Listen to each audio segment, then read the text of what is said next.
Hey everybody, this is Brad from Johnson Small Engines, better known as the one-handed mechanic. If I can do it, you can too. Today we have here a Toro Timecutter SS4225. This is a 42-inch cut, 25 horsepower Kohler 7000 series engine, and I just want to show you, in my opinion, how to start and operate it.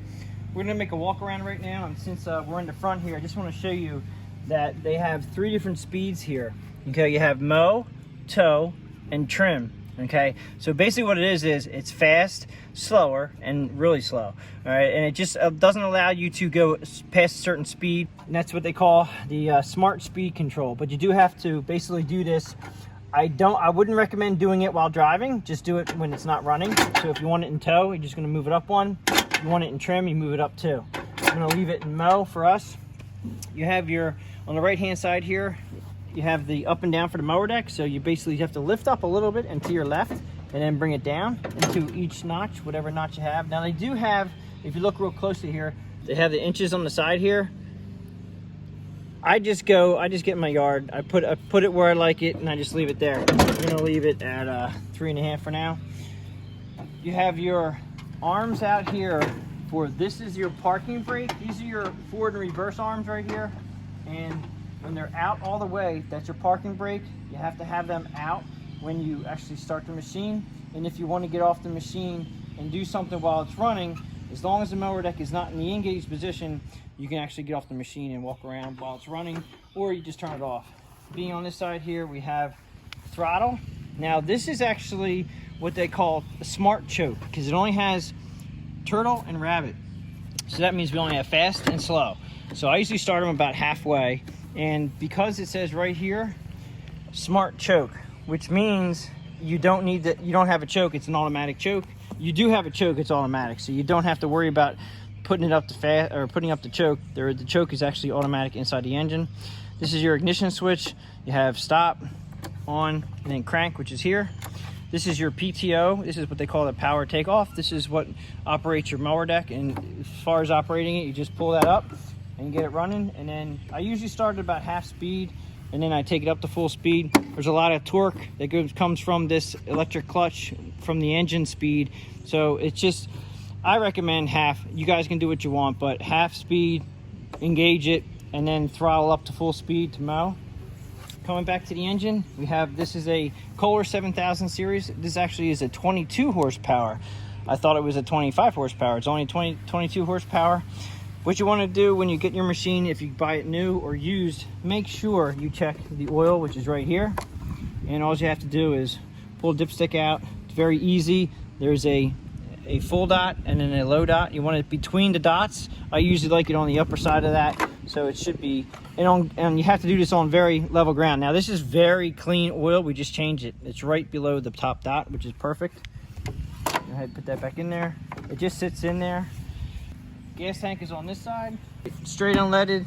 You lift up the seat. Now as far as the gas tank goes, I'm looking for the sight. Okay, so this is where it shows how much gas you have in the tank, and it looks, I can't tell if it's full or empty right now, so I'm gonna go ahead and open this up. And I would say I can see it now, and it's very, you see I swishing around, it's very low. So we're not showing it on here right now. So this is the sight tube for your gas tank, which is under here. They only have gas tank on one side. Now I did pick up the seat to show you that your battery is here. Always make sure your battery terminals are nice and tight, because that is one thing that a lot of people miss, that if your battery terminals are not tight, you won't get the correct power going to the engine, and you also won't get the charging system working correctly. I'm just looking at the seat. So the seat looks adjustable. All right, so it looks like you're gonna have to loosen these up, or yeah, I think you have to loosen all 4 of them up, and then you can slide. You can see the slide here. You can move the seat back and forth. You go ahead and sit down. Now, as far as these handles, like I was saying, you can't start it with the handles in. All right, you can go around your key. It will not start. Okay, you have to have your handles all the way out in the brake position, and you should be able to start it. Then pull them in. Go forward, backward. Go left, right, and left.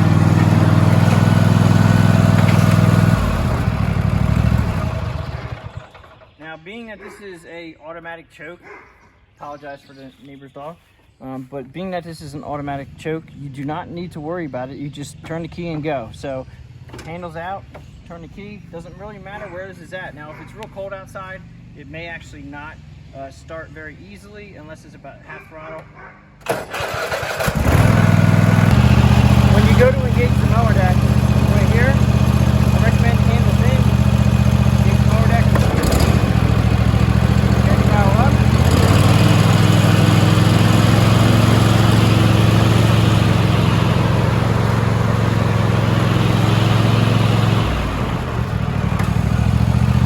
Turn the blades off and push this down. Now I do want to show you one thing that's important if you need to tow this. It has electric brakes. So when you push the mower deck, when you push these handles out, now I want to, if you listen, I'm going to bring the video camera over here, put it right about here. Now I'm going to turn the key on and it's going to unlock the brakes. Listen. Right there. When you bring your handles in, it actually unlocks the brake. When you let the handles out, it puts the brake on, and it's electric. I'm going to show you that. Right here is the electric brake, okay? You have to have battery for this electric brake to work. I'm not sure if that's a good or bad thing, but I'm going to show you when you do need to push this machine. Now we have the handles all the way out, and we cannot push it with the handles out because the brake is on. Also, we have to disengage the transmission. There's a transmission on this side, and there's a transmission on the other side. Now right up here is this is the little teeny lever right here that you have to push in. Now they do have a little diagram right here that shows somebody pushing the machine and somebody riding the machine. So as you can see up there, you have to push this rod in and then connect it. Like, it has a little teeny collar. So you want to push it in and push it down, and that locks it in the in position. Come over to the other side. On the left side here, same thing. It shows a little diagram. You have to push this in and lock it down. Now you would think you could push it. You can't. It's locked in right now. So what you have to do is turn the key on. Actually, let's just try this without the key. We're just going to bring the handles in. It should unlock the brake, maybe. We'll hear it. Okay, it does not. So we turn the key on. Now you heard that switch. That is the electric brake going off. I should be able to push this. And I can push it pretty easily. Now, if you turn the key off, it may lock again. Okay, so I think the brake just locked. Okay, so the brake is locked. So even with these handles in, which is supposed to be the unlock position, with the ignition key in the off position, the brakes will lock. So keep that in mind. The ignition key must be on, which unlocks the brakes and allows you to push the machine. Okay, now going back to the original position, we're going to turn it off. Put your handles out because the machine will not start without the handles all the way out. We're going to come back to the back.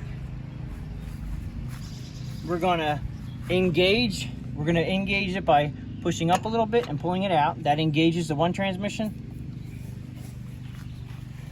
And then the same thing here. We're going to push it up, pull it out, and that engages the other transmission. So they're both engaged. Now we'll be able to get on the machine and drive away. That pretty much sums it up for how to start and operate a Toro Timecutter SS4225. Again, this is a 42-inch, 22 horsepower. Not sure why it says 25. Usually that means the horsepower. If you have any questions or comments, please leave them below. If you like this video, please give it a thumbs up. Please subscribe, tell your friends about my channel, and I'll catch you guys on the next one.